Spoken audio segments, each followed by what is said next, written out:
국민에게 돌려드리겠다던 청와대에 문 대통령의 자녀가 거주하면서 아빠 찬스 논란을 일으키기도 했습니다. 공약 파기에 대한 제대로 된 사과 역시 없었습니다. 임기 중에 집무실을 이전하게 되면 그것이 바로 흔히 이야기하는 국정 공백이나 안보 공백을 야기할 가능성이 큽니다.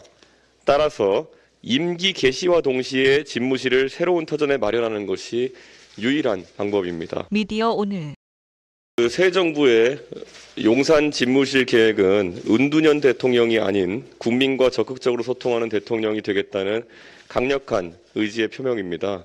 지금까지 민주화 이후 많은 대통령들이 청와대의 탈권위화를 이야기했지만 현재의 청와대가 가진 위치상, 공간 설계상의 한계를 극복해내지 못한 경우가 많았습니다.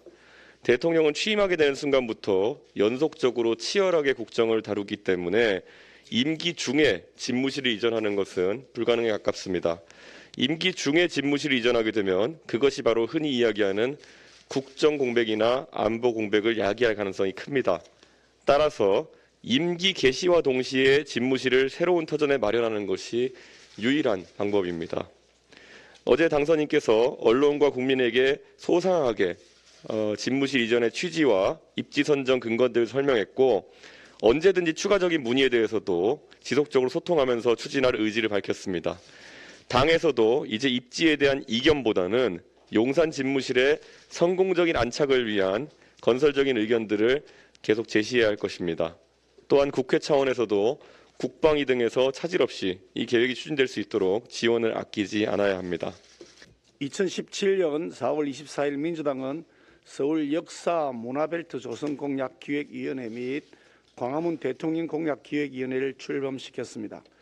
문재인 당시 민주당 후보의 광화문 대통령 공약을 뒷받침하기 위한 것이었습니다.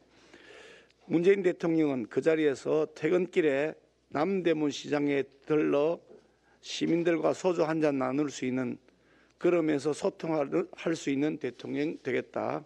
그렇게 될 경우에 지금 북악산과 청와대는 시민들의 휴식 공간으로 돌려드리게 될 것이라고 발언하기도 했습니다. 하지만 문재인 정권 출범과 함께 이 국민과의 약속은 휴지 조각이 되었습니다. 문 대통령은 퇴근길 시민들과의 소통은커녕 주요 사안은 대통령이 직접 언론에 브리핑하겠다, 광화문 광장에서 대토론회를 열겠다는 약속도 지키지 않았습니다. 국민에게 돌려드리겠다던 청와대에 문 대통령의 자녀가 거주하면서 아빠 찬스 논란을 일으키기도 했습니다. 공약 파기에 대한 제대로 된 사과 역시 없었습니다. 5년 전 문재인 대통령의 약속과 지금 윤석열 대통령 당선인의 약속은 그 목적과 취지가 크게 다를 바가 없습니다. 차이가 있다면 현실의 벽을 핑계로 주저앉았는가, 아니면 그 벽을 넘어 국민과 약속을 지키려는 노력을 하는가 하는 점일 것입니다. 탈청와대 추진에 대한 국민들의 우려를 알기에 저 역시 지난 토요일 윤 당선인과 함께 국방부 부지를 둘러봤습니다.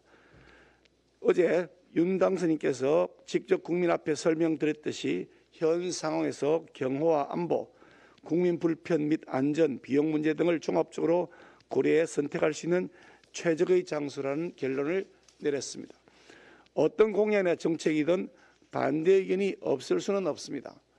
하지만 반대를 위해서 이전 비용이 1조 원 이상 소요된다거나 헬기장을 미군이 통제한다는 등의 가짜 뉴스를 퍼뜨리는 것은 국론을 분열시키고 국익을 해치는 행태가 아닐 수 없습니다. 더구나 다른 사람이나 다른 정당이라면 몰라도 국민과 약속을 내팽개치고 어겨버린 민주당이 그런 비판을 할 입장은 못 된다는 점을 상기시켜 드립니다. 민주당 아직 출범도 하지 않은 새 정권의 발목 잡는 데 혈안이 될 것이 아니라 문재인 대통령이 지키지 못했던 광화문 대통령 약속을 이제라도 지킬 수 있도록 협조해야 마땅할 것입니다. 진짜 정치 개혁은 협치에 있다는 점을 다시 한번 상기시켜 드립니다.